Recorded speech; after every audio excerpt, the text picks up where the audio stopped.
Hello students, welcome back. So आज हम लोग क्लास 11th फिजिक्स का बहुत ही इंपॉर्टेंट चैप्टर पढ़ने वाले हैं, स्टार्ट करने वाले हैं work, energy and power.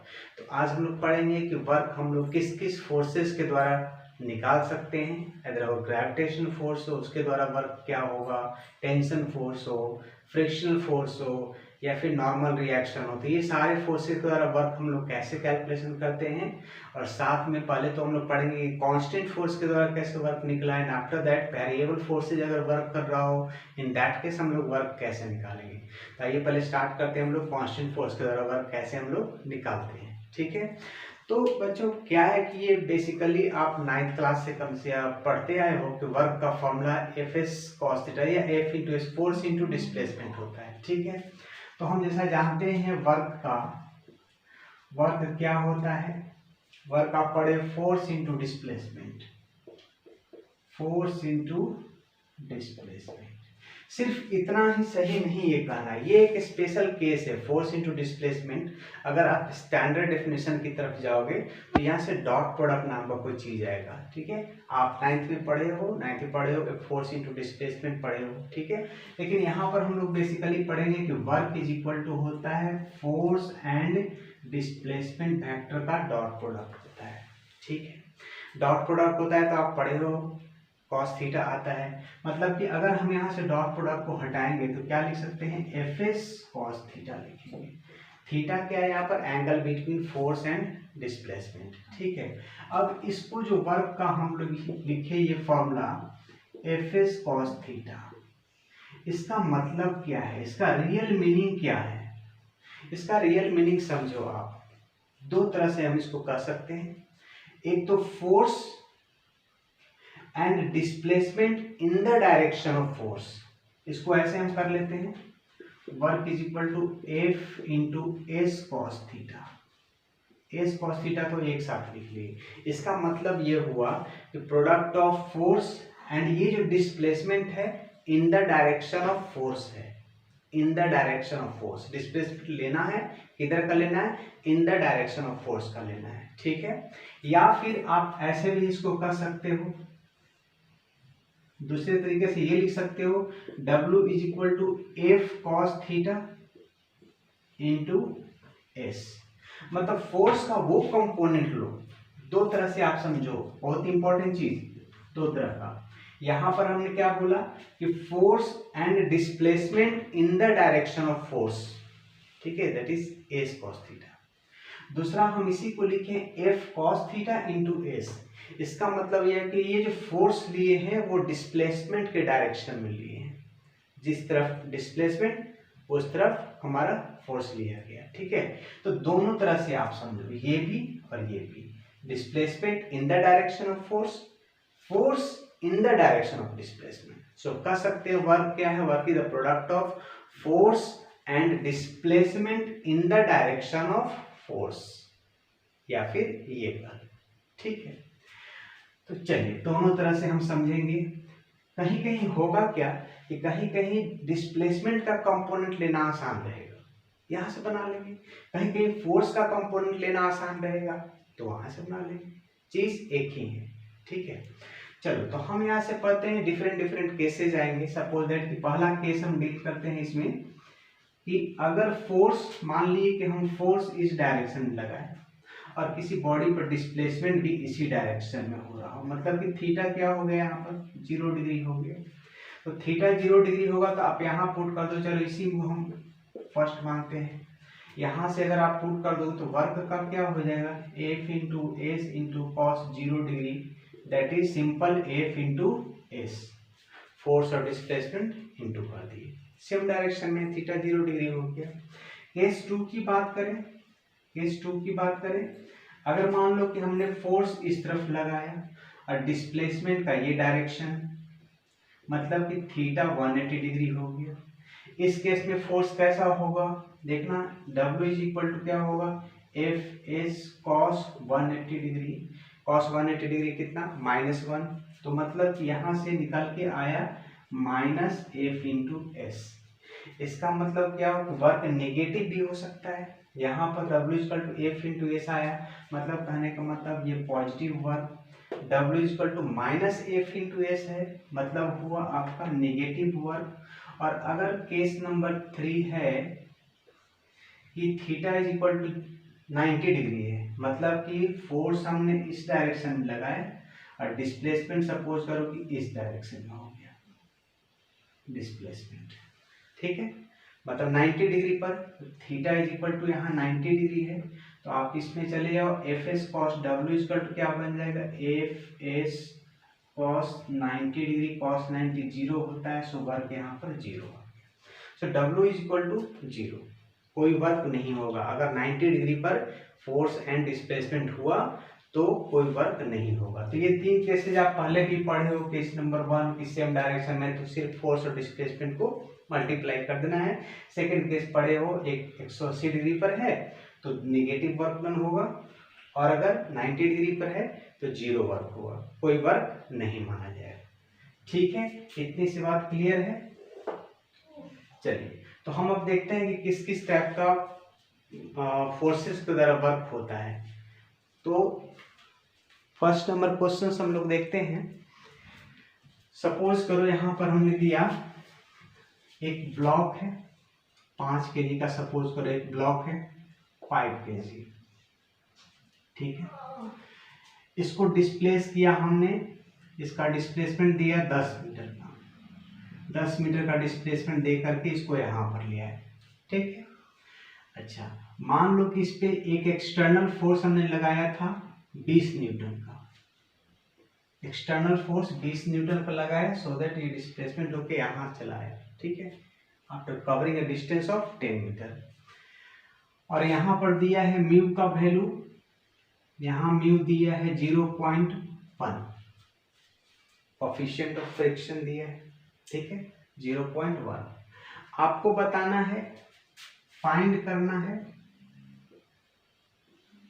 Work done bye पहला gravitational force, gravitational force,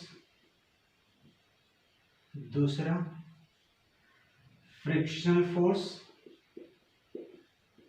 frictional force, और तीसरा नॉर्मल रिएक्शन, नॉर्मल रिएक्शन, और चौथा एक्सटर्नल फोर्स जो हमने लगाया एफ एक्सटर्नल, ठीक। तो चलिए, ये हम 4 डिफरेंट फोर्सेस यहाँ पर लिखे, इस चारों के द्वारा हमको वर्क निकालना है। सबसे पहले हमारा ग्रेविटेशनल फोर्स है, तो अब भाई यहाँ देखते हैं फर्स्ट नंबर केस को। चलो, ब्लॉक को जरा हम यहाँ बना लेते हैं, कितना 5 kg का है, ठीक है। ग्रेविटेशनल फोर्स निकालना है, इस पे कितना ग्रेविटी काम करेगा, 5g, g का वैल्यू 10 ले लो, कितना आ गया 50, ठीक है। अच्छा, ये फोर्स नीचे की ओर, ठीक है। अच्छा, डिस्प्लेसमेंट किस डायरेक्शन में हो रहा है, डिस्प्लेसमेंट है इस डायरेक्शन में, कितने का 10 मीटर का डिस्प्लेसमेंट है। एंगल यहाँ पर कितना डिग्री दिख गया, 90 डिग्री का एंगल दिख गया। तो यहाँ पर हम कह सकते हैं कि work done by gravitational force क्या हुआ, 0। कैसे हुआ, फोर्स नीचे की ओर लग रहा है, ग्रेविटेशनल फोर्स 5g का, कैलकुलेशन की जरूरत नहीं है, 50 करने की जरूरत, क्योंकि जान रहे हैं कि एंगल 90 डिग्री हो रहा है, मतलब वर्क 0 आना है, ठीक है। अच्छा, दूसरा, जैसे ही एफ एस कॉस 90 डिग्री लिखोगे, कॉस 90 0, पूरा वर्क 0। ग्रेविटेशनल फोर्स के द्वारा कोई वर्क यहाँ पर नहीं हो रहा, ठीक है। दूसरा फोर्स हमको करना है फ्रिक्शनल फोर्स के द्वारा, तो W बाय फ्रिक्शनल फोर्स। तो पहले फ्रिक्शनल फोर्स लग कितना रहा है, पहले ये देखो, यहाँ पर ये बॉडी है, इसमें फ्रिक्शन किधर क्यों लग रहा है, डिस्प्लेसमेंट तो इधर हो रहा है, इधर क्यों जा रहा है, इसके जस्ट उल्टा में होगा फ्रिक्शनल फोर्स, मतलब फ्रिक्शनल फोर्स कहीं इधर लग रहा होगा, ठीक है, इधर में फ्रिक्शनल फोर्स लग रहा है। फ्रिक्शनल फोर्स के लिए क्या कैलकुलेशन है, F इज इक्वल टू हम लोग लिखते हैं mu into N, this is normal reaction, and normal reaction किसके बराबर होता है, mg के बराबर। यहाँ पर नॉर्मल रिएक्शन ये और नीचे mg, ठीक। तो यहाँ से कहने का मतलब फ्रिक्शन कैलकुलेशन के लिए, फ्रिक्शन फोर्स के लिए म्यू इनटू एन अपने पास फॉर्मूला होता है। म्यू का वैल्यू हमने दे रखा है इसमें 0.1 into normal reaction that is mg। ठीक है, अच्छा तो कितना आ गया, मास पुट कर सकते हो आप, 5 kg का है, 0.1 इंटू 5 इंटू जी का वैल्यू कितना 10 लेना है, तो कितना आ गया 5 न्यूटन। ठीक है, 1/10, 10 से 10 कैंसिल, 5 का 5 न्यूटन आ गया। अब ये तो फोर्स आया है, फ्रिक्शन फोर्स, अब हमको वर्क निकालना है। तो अब हम यहाँ से वर्क निकाल लेते हैं, क्या है, फोर्स एंड डिस्प्लेसमेंट, साथ में cos थीटा लगा दो।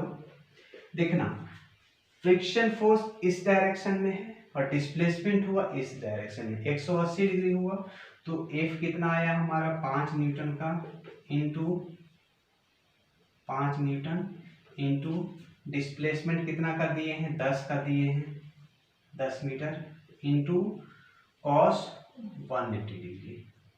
ठीक है, cos 180 डिग्री कितना माइनस, मतलब कि -50 जूल का यहाँ पर वर्क हुआ। फर्स्ट केस में 0 आया था ग्रेविटेशनल फोर्स के द्वारा, बिकॉज के 90 डिग्री एंगल पड़ा। दूसरे केस में फ्रिक्शन फोर्स का कैलकुलेशन किए, तो यहाँ से फोर्स का वैल्यू 5 आया, 5 न्यूटन, तो वर्क कैलकुलेशन किए -50, माइनस आ रहा है। ठीक है, तीसरा हमको कैलकुलेशन करना है नॉर्मल रिएक्शन के द्वारा। तो बताओ यहाँ पर नॉर्मल रिएक्शन इस डायरेक्शन में है, डिस्प्लेसमेंट इस डायरेक्शन में है, थीटा यहाँ पर 90 डिग्री है, so work done by normal reaction is 0।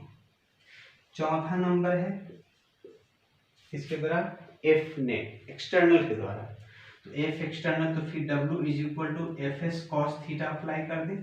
ठीक है, फोर्स कितना हमने लगाया, एक्सटर्नल फोर्स 20 न्यूटन का लगाया, इंटू डिस्प्लेसमेंट कितना का दिया, 10 का दिया, इंटू कॉस, अब कितना डिग्री होना चाहिए, देखो फोर्स का ये डायरेक्शन, डिस्प्लेसमेंट का भी ये डायरेक्शन, सेम डायरेक्शन है, तो यहाँ से हम लिए 0 डिग्री, कॉस 0 डिग्री 1 हो गया, 20 इंटू 10, दिस इज 200 न्यूटन।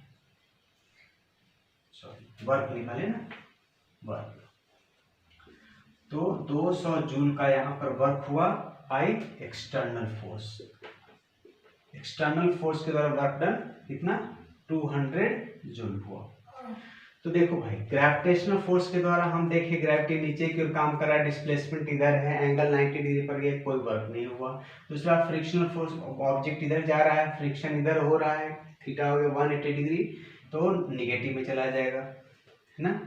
अब फ्रिक्शनल फोर्स के लिए फॉर्मूला हमारे पास क्या है, म्यू इनटू एन है, म्यू है कोफिशिएंट ऑफ फ्रिक्शन यहाँ जो दे रखा है, into normal reaction.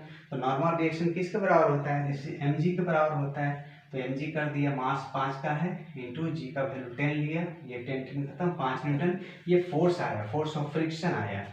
Weight force का वर्क का calculation, force into displacement and cos theta, F S cos 180 degree, this is -50 joule.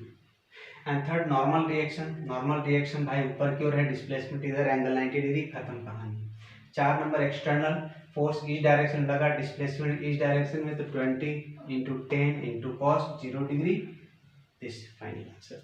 तो ये चार फोर्सेस के द्वारा हम लोग वर्क देखे कैसे कैलकुलेशन किए हैं, डिफरेंट फोर्सेस के द्वारा डिफरेंट वर्क हुआ। ठीक है, चलिए तो अभी हम लोग कुछ और देखते हैं, इंक्लाइंड प्लेन का देखते हैं। अच्छा, तो कहने का मतलब हुआ कि अलग अलग फोर्सेस के द्वारा अलग अलग वर्क होता है, किसी के द्वारा पॉजिटिव, किसी के द्वारा नेगेटिव। चलिए इसको मिटा दें।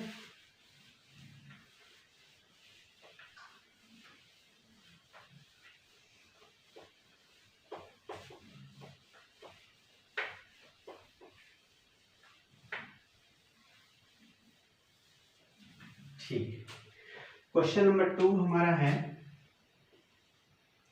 एक मान लो कोई ये इंक्लाइंड प्लेन है, इसके ऊपर एक ब्लॉक यहाँ पर,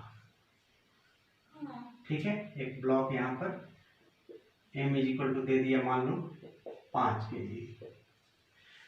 अब इसको यहाँ से यहाँ एल डिस्टेंस लाया गया, यहाँ से छोड़ेंगे, यहाँ पर एल डिस्टेंस कवर किया, ठीक है। यहाँ पर एंगल दिया है थीटा। इसके ऊपर कौन कौन सा फोर्स लग रहा है? एक तो नॉर्मल रिएक्शन तो खैर है ही, दूसरा हमारा वेट होगा, तीसरा कौन सा होगा? ग्रेविटी वाला, ठीक है। तो आपको यहाँ पर निकालना है ग्रेविटेशनल फोर्स के द्वारा वर्क कितना हुआ एंड नॉर्मल रिएक्शन के द्वारा वर्क कितना हुआ, ठीक है। फाइंड करना है, find work done by gravitational force and normal reaction, ठीक है। चलिए तो देखते हैं यहाँ से क्या क्या हो सकता है। भाई इसका मास 5 kg का दिया है, तो इसका वेट किधर होगा? इसका वेट इधर सीधे नीचे क्यों चला आया? mg, ठीक है। पहले हम ग्रेविटेशनल फोर्स के द्वारा देख रहे हैं, ठीक। अच्छा यहाँ पर थीटा है, यहाँ 90 डिग्री हुआ, तो यहाँ पर बताना कितना होगा? 90 माइनस थीटा होगा। यहाँ थीटा लिए, यहाँ 90 है, यहाँ 90 माइनस थीटा एंगल होगा, ठीक है।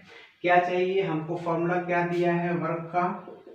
एफ एस कॉस थीटा, मतलब फोर्स और डिस्प्लेसमेंट के बीच का एंगल चाहिए। भाई डिस्प्लेसमेंट ये हो रहा है, फोर्स ये है, तो इसके और इसके बीच ये एंगल पड़ रहा है 90 माइनस थीटा।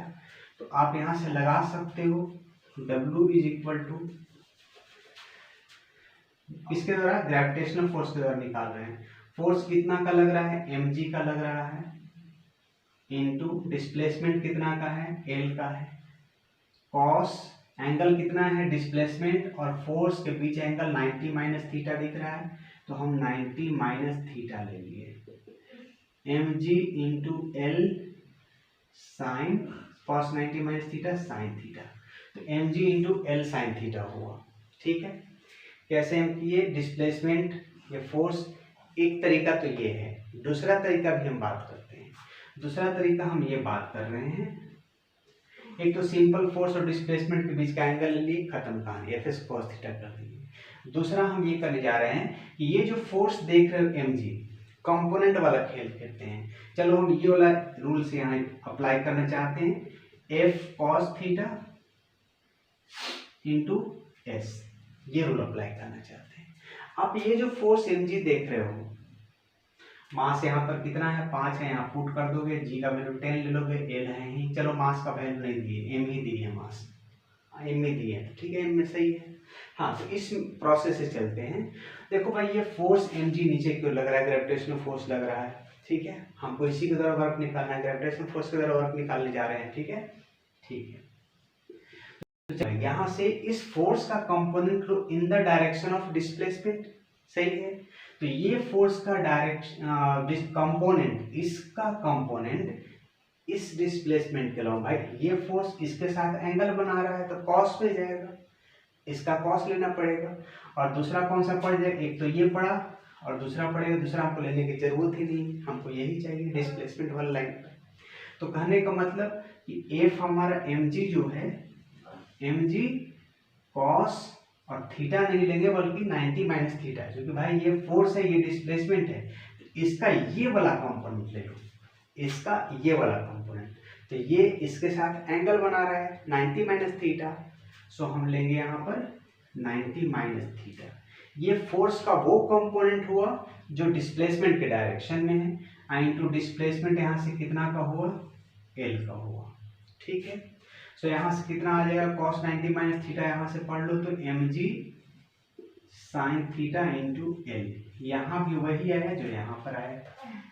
आप चाहो तो डिस्प्लेसमेंट का डायरेक्शन ले लो, तीसरा तरीका। एक और तरीके से बात करते हैं, work done by gravitational force निकालना है, हम डिस्प्लेसमेंट का कंपोनेंट लेना चाहते हैं, f into S cos theta लेना चाहते हैं, ठीक है। फोर्स कितना का? mg का लग रहा, mg इंटू इसका, ये जो डिस्प्लेसमेंट l का है, इसका ये वाला कंपोनेंट लेना चाहते हैं, इसको इस पे लेना चाहते हैं, इस पे लेना चाहते हैं, ठीक है। एंगल कितना है? 90 माइनस, ये s है तो ये line s cos theta 90 minus theta, तो यहाँ आ जाएगा s cos 90 माइनस थीटा, ठीक है। cos 90 माइनस थीटा क्या होता है, साइन थीटा होता है। सो यहाँ से भी आ गया mg साइन थीटा। डिस्प्लेसमेंट वहाँ l है, l जहाँ जहाँ s लिखे हैं वहाँ l समझना, जहाँ जहाँ s लिखे l समझना है, l cos थीटा, ठीक है। यहाँ भी l cos 90 minus sine theta into l। तो यहाँ भी वही आया। यहाँ पर हमने क्या किया, डिस्प्लेसमेंट का कंपोनेंट लिया, इसका कंपोनेंट इस पे ले लिया। इस केस में क्या कि इस फोर्स का ये कंपोनेंट ले लिए, तो इतना इंटू cos 90 माइनस थीटा, ये चीज आया।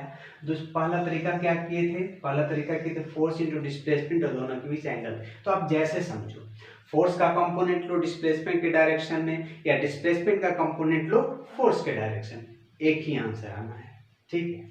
चलिए, तो ये था हमारा क्वेश्चन नंबर 2।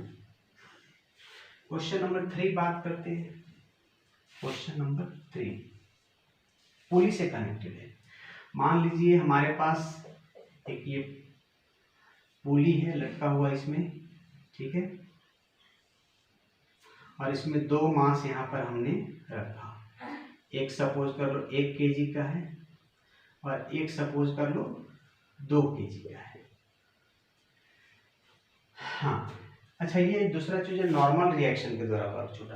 तो इसका नॉर्मल रिएक्शन कैसे होगा, इधर जाएगा नॉर्मल रिएक्शन।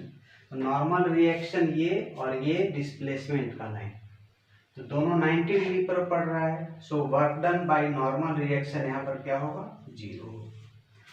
डिस्प्लेसमेंट ये है और नॉर्मल रिएक्शन इसके जस्ट 90 डिग्री पर है। एंगल जहां भी 90 डिग्री दिखा वर्क 0 हो गया, ठीक है। अब भाई यहाँ पर हमको निकालना है फाइंड वर्क डन बाय पहला टेंशन फोर्स और दूसरा ग्रेविटेशनल फोर्स, ठीक है। हमको टेंशन फोर्स के टेंशन स्ट्रिंग पड़े हो निकालने के लिए ना एनएलएम में, तो उसके द्वारा वर्क निकालना है, ग्रेविटेशनल फोर्स के द्वारा वर्क निकालना है। तो सबसे पहले तो टेंशन निकालना चाहिए। टेंशन के लिए 2 तरीके है भैया, एक तो एफबीडी बनाओगे, एफबीडी बना करके आप टेंशन कैलकुलेशन कर सकते हो, या नहीं तो आप डायरेक्ट शॉर्ट ट्रिक भी बना सकते हो। चलो हम एफबीडी बना के पहले करते हैं और शॉर्ट भी बताएंगे, दोनों तरह से करेंगे। चलो तो पहले हम एफबीडी बनाते हैं। बताइए ऊपर की ओर मान लो कि 3 मीटर का डिस्प्लेसमेंट दिया है, तो ये नीचे 3 मीटर नीचे जाएगा, ये ऊपर 3 मीटर, तो ये नीचे समान हमने 3 मीटर का डिस्प्लेसमेंट दिया है। अच्छा, तो एफबीडी बनाकर पहले टेंशन निकाले। चलो मान लेते हैं एफबीडी बनाकर के टेंशन निकालते हैं। तो ये इसका 1G नीचे, इसका 2G नीचे, ठीक है। अच्छा, ये ऊपर की ओर मोशन में है, इसका मतलब कि यहाँ पर लगने वाला टेंशन वाला फोर्स बड़ा है, यहाँ पर नीचे की ओर ये जा रहा है, मतलब कि ये वाला फोर्स बड़ा है एज कंपेयर टू टेंशन। तो हम यहाँ पर अगर इक्वेशन बनाए, ये फोर्स बड़ा है ये छोटा है, तभी तो ये ऊपर जा रहा है। तो अगर यहाँ बना तो T माइनस कितना है G, 1G, T minus G is equal to mass 1G है इंटू एक्सेलरेशन मान लेते हैं A प्रोड्यूस हो रहा है, ठीक है। तो T minus G is equal to A, पहला इक्वेशन बना। यहाँ पर आओ, ये नीचे की ओर मोशन कर रहा है, मतलब ये 2G का फोर्स बड़ा है। सो 2G माइनस ऊपर का force tension is equal to mass into acceleration. Mass कितना दिया है, 2 kg का दिया है, तो हम यहाँ पर 2 लगा देते हैं। चलो ये हमारे पास दूसरा इक्वेशन है, दोनों को एक जगह रखो। इसको हम ऐसा करते हैं, हमको टेंशन निकालना है ना, टेंशन निकालना तो T वाला रखेंगे, A वेरिएबल को हम हटा लेते हैं। ए वेरिएबल को हटाने के लिए हम इसको 2 से इंटू कर देते हैं, और यहाँ नीचे लिख लो 2T minus 2G, 2T minus 2G is equal to 2A। इस दोनों को सॉल्व करो, साइन चेंज करो, प्लस करो, माइनस करो, ठीक है। कितना, ये 2A खत्म हो जाएगा, माइनस T माइनस 2T कितना हो गया, माइनस 3T, G और G कितना हो गया, plus 4G is equal to 0। इसको उधर कर लो तो T इज इक्वल टू हो गया 4G/3, ठीक है। यही टेंशन इस रस्सी में निकल रहा है। अच्छा, बट शॉर्ट ट्रिक कैसे टेंशन के लिए, देखो इस तरह के क्वेश्चन में अगर टेंशन निकालना हो ना, तो आप शॉर्ट ट्रिक इस्तेमाल करना है एकदम शॉर्ट में, कोई एफबीडी की जरूरत नहीं है। शॉर्ट ट्रिक इस्तेमाल करना टेंशन के लिए, 2m1 into m2 by m1 plus m2 into g. इस पे आप डायरेक्ट टेंशन निकाल सकते हो। कैसे, चेक कर लो। 1 into m2 by m1 plus m2 into g, कितना आ गया, 2 2 4, 4/3, मतलब 4/3g। यहाँ भी वही आया जो हम एफईडी बना कर किए थे, जो हमने एफईडी बना के किया, शॉर्ट ट्रिक पे भी टेंशन वही आया। ठीक है, तो हमको टेंशन फोर्स चाहिए था। चलो अब हम वर्क निकालते हैं। So work done by tension force निकालने जा रहे हैं। ठीक है, अच्छा यहाँ पर देखो, tension force on 1 kg, 1 kg वाले ब्लॉक पर। वर्क के लिए क्या, फोर्स इंटू डिस्प्लेसमेंट। ठीक है, एफ एस कॉस थीटा। ठीक, फोर्स कितना का लग रहा है, वही टेंशन फोर्स लग रहा है, तो टेंशन फोर्स कितना लगा हमारा, यहाँ से आया 4g/3 का, 4g/3 इंटू डिस्प्लेसमेंट कितना कर दिया है, 3 मीटर का दिया है, इंटू कॉस। सोचो भाई, यहाँ पर आपका टेंशन फोर्स ऊपर की ओर है और डिस्प्लेसमेंट भी ऊपर की ओर है, 0 डिग्री एंगल हो गया। सो कॉस 0 डिग्री कितना हो गया, 3 से 3 खत्म हो गया, मतलब 4g, दैट इज 4 इंटू जी का वैल्यू ले लो 10, कितना हो गया 40 जूल। चलो, work done on this block निकल गया बाय टेंशन फोर्स। अब हम इस पे निकालने जा रहे हैं। So work done by tension force on 2 kg block पर निकालने जा रहे हैं। तो एफ एस कॉस थीटा तो सिंपल सा चीज होता ही है भाई, फोर्स कितना वो टेंशन वाला लग रहा है, that is 4g/3, 4g/3 tension वाला फोर्स है ये, इंटू डिस्प्लेसमेंट कितना का 3 मीटर, कॉस। अब सोचो, टेंशन का फोर्स यहाँ ऊपर है और डिस्प्लेसमेंट है नीचे की ओर है, कितना 180 डिग्री हो गया। सो कॉस 180 डिग्री ले लिए, 3 से 3 कैंसिल हो गया, कितना आ गया, -4g हो गया, दैट इज -40 जूल का यहाँ पर वर्क आया। अगर नेट की बात करो तो देख लो, यहाँ से 40 - 40 क्या होगा, 0 होगा। ठीक है, अच्छा दूसरा हम बात कर रहे थे इसका, ग्रेविटेशनल फोर्स के द्वारा वर्क। ठीक है, तो ग्रेविटी यहाँ नीचे खींच रही है, इसको नीचे की ओर फोर्स लग रहा है, और डिस्प्लेसमेंट है ऊपर की ओर, नीचे की ओर ऊपर की ओर। यहाँ भी ग्रेविटी नीचे की ओर ही खींच रही है इसको, और ये नीचे की ओर ही मोशन है। तो हम दूसरा निकालते हैं, work done by gravitational force on 1 kg। भाई इस पे ग्रेविटेशनल फोर्स कितना नीचे की ओर लग रहा है, कितने का, 1g लग रहा है, फोर्स हो गया ये, इंटू डिस्प्लेसमेंट कितना का हुआ है, 3 मीटर का हुआ है, इंटू कॉस कितना हो गया 180 डिग्री। ग्रेविटेशनल फोर्स नीचे, डिस्प्लेसमेंट है ऊपर, 180 डिग्री कितना हो गया, cos 180 degree -1, this is -3g, जी का वैल्यू पुट कर दो -30 जूल। ठीक है, उसी तरह से आप वर्क डन ऑन 2 kg निकाल सकते हो, यहाँ पर निकाल दें, work done by gravitational force on 2 kg block. इस पे force into displacement into cos theta, force कितना का लग रहा है, 2g का फोर्स लग रहा है, इंटू डिस्प्लेसमेंट 3 का हुआ है, इंटू कॉस कितना, भाई फोर्स नीचे की ओर है ग्रेविटी का, डिस्प्लेसमेंट भी नीचे की ओर है, एंगल हो गया 0 डिग्री, कॉस 0 डिग्री, तो 2 3 जा 6g हुआ, दैट इज 60 जूल का वर्क हुआ। मतलब ग्रेविटेशनल फोर्स के द्वारा इसके ऊपर वर्क है 60 जूल, ग्रेविटेशनल फोर्स के द्वारा इसके ऊपर वर्क है -30 जूल। ठीक है, दोनों का यहाँ नेट 0 नहीं आएगा, टेंशन का आएगा, टेंशन का आएगा। ठीक है, ये दोनों में सेम टेंशन काम कर रहा है। ठीक है, एक ऊपर की ओर तो दूसरा नीचे की ओर कर रहा है। तो वहां पर देख लो भाई, 1 kg पर टेंशन वाला के द्वारा ये वर्क आया, 2 kg पर टेंशन वाला के द्वारा ये आया, कितना आया, -40 जूल का वर्क आया। ग्रेविटेशनल की बात करें तो 1 kg पर -30 जूल आया, 2 kg पर कितना 60 जूल आया। तो इस तरह से हम लोग देखें कि पुली प्रॉब्लम में भी हम लोग वर्क कैलकुलेशन कर सकते हैं bye tension force and by gravitational force also. ठीक है, देखिए पूरा दिख रहा, हाँ तो क्लियर विजिबल तो है, चलिए मिटा दे, चलिए ठीक है।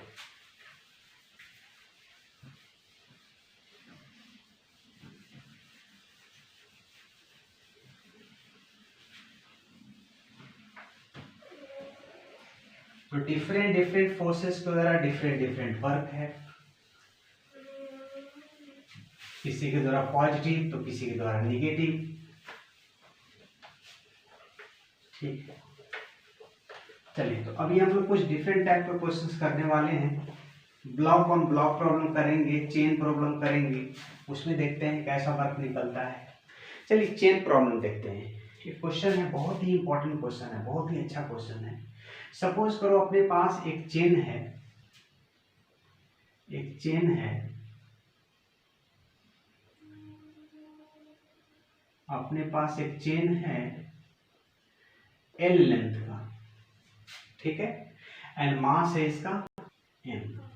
हमने क्या किया, सुनना सही से, अच्छा क्वेश्चन, बहुत अच्छा क्वेश्चन है। ये चेन है अपने पास, क्या है ये चेन है, हमारा चेन तो नहीं है, L लेंथ का एंड मास इज M। हमने क्या किया कि इसको, इस चेन को क्या किया कि 1/3 पार्ट, सपोज करो कि 1/3 पार्ट हमने नीचे लटका दिया, 1/3 पार्ट हमने कितना, ये L था ना, तो 1/3 पार्ट कितना नीचे लटक गया, L/3 पार्ट नीचे लटक गया। अब आपको बताना है, फाइंड करना है work done to pull the chain on the table.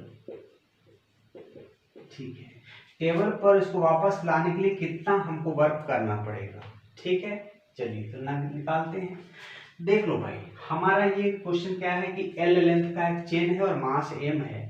इसमें क्या कि उसका 1/3 लेंथ हमने नीचे लटका दिया है ना, किनारे से ऐसे लटका दिया। अब आपको बताना है कि इसको पुल करने में, ऊपर टेबल पर लाने में कितना का वर्क करना पड़ेगा। ठीक है, बहुत अच्छे।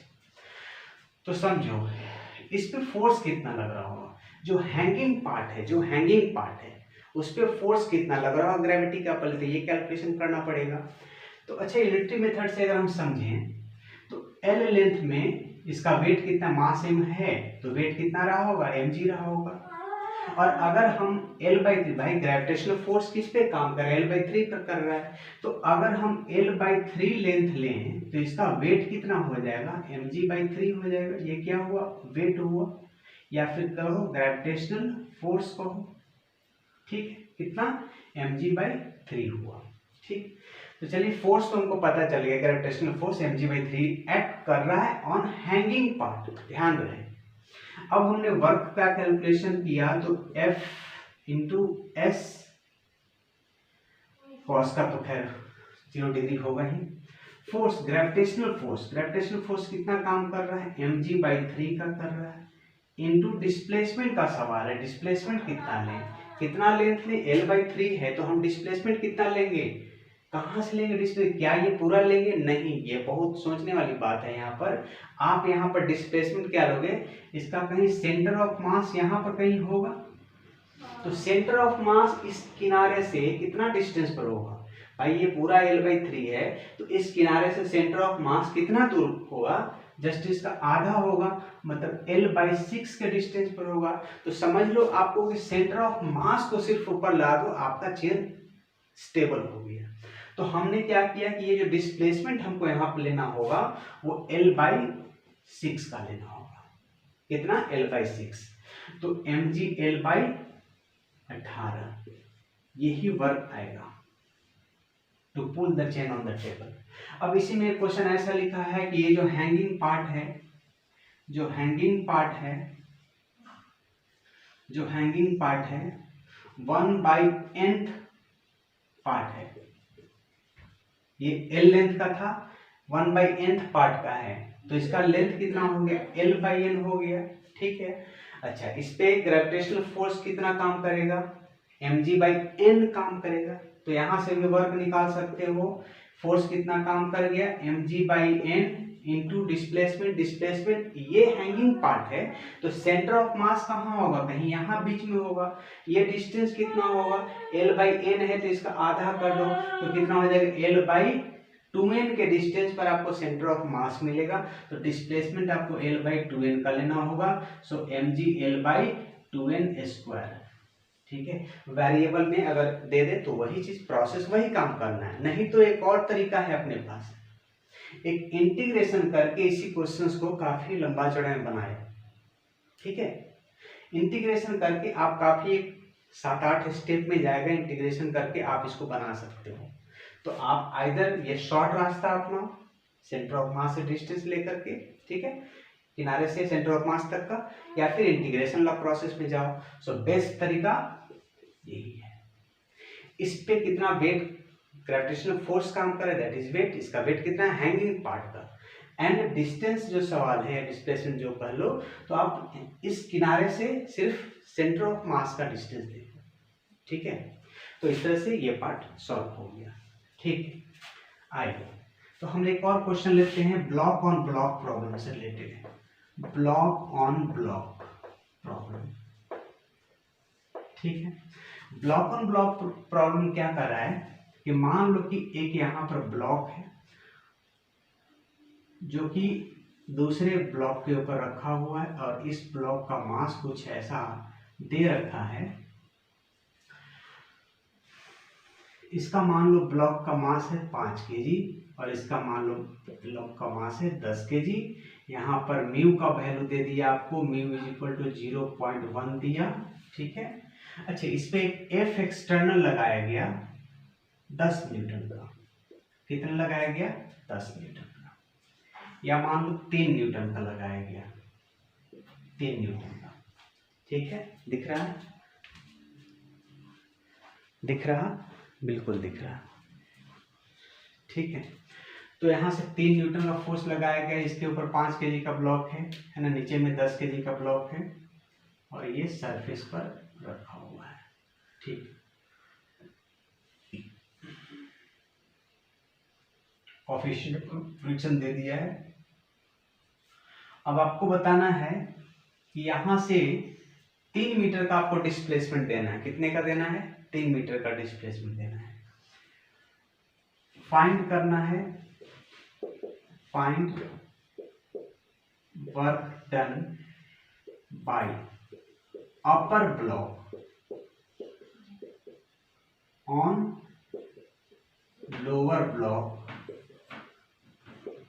To move by 10 centimetre. Suppose कर 10 सेंटीमीटर आगे बढ़ाना है, यहाँ से 10 सेंटीमीटर या 10 मीटर मानो, चलो 2 मीटर दे दे, चलो 2 मीटर आगे इसको खींच के ले जाना है। ये ब्लॉक यहाँ से हमने फोर्स लगाया, इसको यहाँ से फोर्स लगाया, तो फोर्स लगाया तो इसको 2 मीटर तक खींच के लाना है। इसको फोर्स लगाया, साथ साथ ये भी है। तो सबसे पहले सोचना ये है कि क्या ये 3 न्यूटन का जो फोर्स लगाए हैं, इसके लगने से क्या ये भी साथ में चलेगा या नहीं चलेगा। सबसे पहला बात, क्या ये साथ चलेगा या फिर ये अलग हट जाएगा, ये पीछे रह जाएगा। सबसे पहले ये चीज, हाँ, तो सबसे पहले तो ये आप चेक करो कि 5 और 10 kg के बीच फ्रिक्शनल फोर्स कितना है। फ्रिक्शनल फोर्स कैलकुलेशन करो पहले बिटवीन 5 एंड 10 kg ब्लॉक के बीच का। यही बताएगा कि ब्लॉक विल मूव टुगेदर और नॉट। ठीक है, तो फ्रिक्शनल फोर्स के लिए क्या फॉर्मूला है, F इज इक्वल टू, चलो फ्रिक्शनल फोर्स को F मार्क कर रहे हैं, म्यू इंटू एन। म्यू कितना दिया है भैया, 0.1 है, इंटू एन नॉर्मल रिएक्शन। यहाँ पर हम फ्रिक्शन देख रहे हैं, तो यहाँ से ऊपर का नॉर्मल रिएक्शन लेंगे, 5G हो जाएगा। ठीक है, चलो यहाँ से कैलकुलेशन 0.1 इंटू कितना, 5 इंटू जी का वैल्यू 10 ले लिए, ये खत्म हो गया, दैट इज 5 न्यूटन। 5 न्यूटन का फ्रिक्शनल फोर्स काम कर रहा है। अब सुनो जरा, 3 न्यूटन का हमने यहाँ से फोर्स लगाया, और इसके बीच का जो जकड़ के रखने वाला फोर्स है फ्रिक्शन का, वो 5 न्यूटन का लग रहा है। 5 न्यूटन का हमने फोर्स 3 न्यूटन का लगाया है, और इसके बीच सरफेस के बीच जो फ्रिक्शन फोर्स है जो स्टिक करके रख रहा है दोनों को, दैट इज 5 न्यूटन। इसका मतलब क्या हुआ कि ये ब्लॉक साथ चलेगा। ठीक है, ब्लॉक साथ चलेगा। यहाँ पर जो फ्रिक्शनल फोर्स है, this is greater than F external. तो एफ एक्सटर्नल से बड़ा है, इसका मतलब ये हुआ कि body will move together, body will move together. ठीक है, अच्छा बात है। बॉडी अगर मूव कर गया टुगेदर तो ठीक है, बस अब वर्क निकलेगा। ठीक है, हाँ भैया, तो पहले तो ये बताओ कि इस पे कितना फोर्स लग रहा हो, तो उसे कॉमन एक्सेलरेशन पहले निकालो। सबसे पहले हम लोग निकाल रहे हैं कि कॉमन एक्सेलरेशन कितना है। ठीक है, क्योंकि फोर्स का वर्क निकालना है, फोर्स इंटू डिस्प्लेसमेंट, फोर्स की जगह पर मास इंटू एक्सेलरेशन लेना है, तो एक्सेलरेशन निकालना पड़ेगा।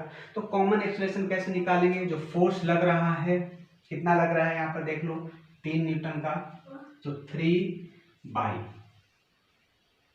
कॉमन एक्सेलरेशन कितना है, एक्सेलरेशन फोर्स बाई मास, तो मास का मतलब टोटल मास लेना है, तो 5 + 10, 5 + 10 कितना हो गया, 3/15, दैट इज 1/5 मीटर पर सेकेंड स्क्वायर। अब इसके ऊपर कितना फोर्स लग रहा है अब निकाल सकते हैं। So force on 10 kg block. ठीक है, फोर्स के formula mass into acceleration, mass कितना है 10 kg का है, इंटू कॉमन एक्सेलरेशन कितना दे रहा है 1/5 का, दैट इज 2 न्यूटन। ठीक है, मतलब कि साथ चलने के लिए इसके ऊपर फोर्स सिर्फ 2 न्यूटन लगना चाहिए, 2 न्यूटन फोर्स इस पे लगेगा, साथ चल जाएगा। तो अब वर्क निकाल सकते हैं। वर्क के लिए फोर्स इंटू डिस्प्लेसमेंट है, तो फोर्स ये लग रहा है 2 न्यूटन का, इंटू डिस्प्लेसमेंट कितना का दिए हैं 2 मीटर का दिए हैं। So work done by upper block on lower is equal to force into displacement. Force कितना का लग रहा है, m इंटू जी कैलकुलेशन के 2 का लग रहा है, इंटू डिस्प्लेसमेंट कितना का देना है 2 मीटर का देना है, 2 × 4 जूल का वर्क होगा। मतलब कि अपर ब्लॉक इसके ऊपर 4 जूल का वर्क करेगा, एंड आफ्टर दैट ये साथ साथ चल पड़ेगा। ठीक है, देखो अच्छा क्वेश्चन है ब्लॉक ऑन ब्लॉक प्रॉब्लम का। ठीक है, चलिए एक और क्वेश्चन तो देख ही सकते हैं। क्लियर? अच्छा,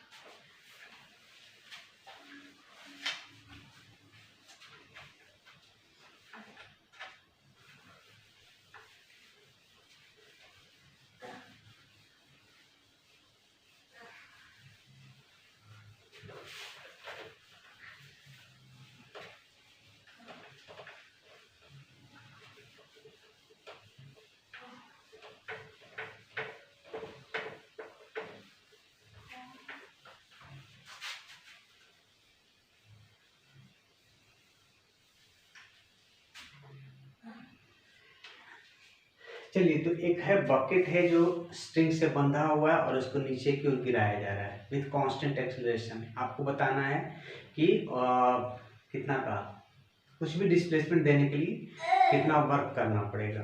ठीक है, चलिए हम लिखते हैं यहाँ से क्वेश्चन कि a bucket is tied with string.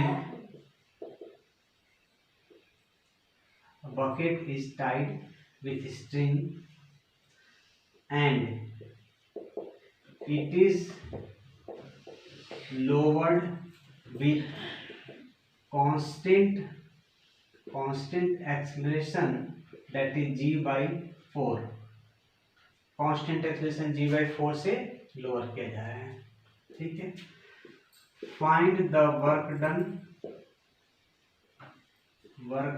Done by tension force, by tension जो कि स्ट्रिंग में लग रहा हो, है ना। Find the work done by tension in lowering by 2 metre. 2 metre नीचे तक हमको ले जाना है, इसे बताना है कि आपको कितना टेंशन फोर्स के द्वारा वर्क किया गया। ठीक है, तो भाई सबसे पहले ये सोचो कि लोअर किया जा रहा है विद कांस्टेंट एक्सेलरेशन। तो अगर हम फोर्स की बात करें कि उस बकेट के ऊपर कितना फोर्स लग रहा होगा, ठीक है, तो बकेट कैसे बनाए, ऐसे बना दे बकेट बना देते हैं। एक लो भैया,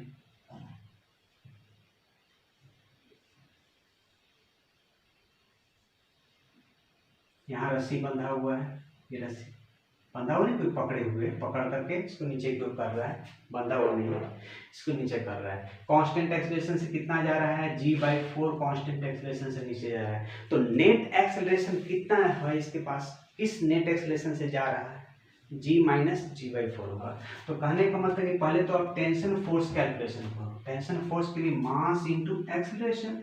मास कितना है, इसका मास दिया है, नहीं दिया है, तो मास दे दो इसका भैया, बकेट का मास दे दो, मान लो कितना दे दें, दे दे दे दे, दे 5 kg का मान लेते हैं, कुछ ज़्यादा भारी है क्या, 5 kg, ठीक है।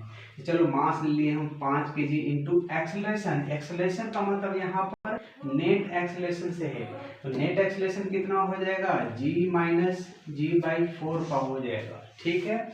सो 5 यहाँ पर दिया है इंटू g माइनस g/4 कितना हो गया, 4 माइनस 3g/4 हो गया, ठीक है। कितना हो गया, 15g/4, 15g/4। इतना टेंशन फोर्स लग रहा है। आप वर्क कैलकुलेशन कर सकते हो, फोर्स इंटू डिस्प्लेसमेंट, फोर्स यही टेंशन वाला है, 15g/4 का इंटू डिस्प्लेसमेंट कितना लोअर किया जा रहा है, लोअरिंग बाई 2 मीटर, 2 मीटर का लोअरिंग किया जा रहा है, 2 2 जा 4, मतलब 15 इंटू 10g का वैल्यू ले लो, बाई 2 लगा दो, 2 से 2 5 जा 10, 15 5 जा 75, मतलब कि 75 जूल का वर्क किया जाएगा by tension force in lowering a distance of 2 metre, क्योंकि बकेट कांस्टेंट एक्सेलरेशन g/4 से नीचे की ओर जा रहा था, ठीक है। तो ये सब क्वेश्चंस रहा कुछ वर्क एनर्जी पावर का, जो कि कांस्टेंट फोर्स के द्वारा वर्क डन हम लोग पढ़े, ठीक है। नेक्स्ट पार्ट में हम लोग पढ़ेंगे कि वेरिएबल फोर्स के द्वारा वर्क कैसे निकालते हैं। आज का हमारा था सिर्फ कांस्टेंट फोर्स, ठीक है। सो अगले पार्ट में हम लोग पढ़ेंगे कि वेरिएबल फोर्स के द्वारा वर्क हम लोग कैसे निकालते हैं। तब तक के लिए पढ़ाई करते रहें। All the very best.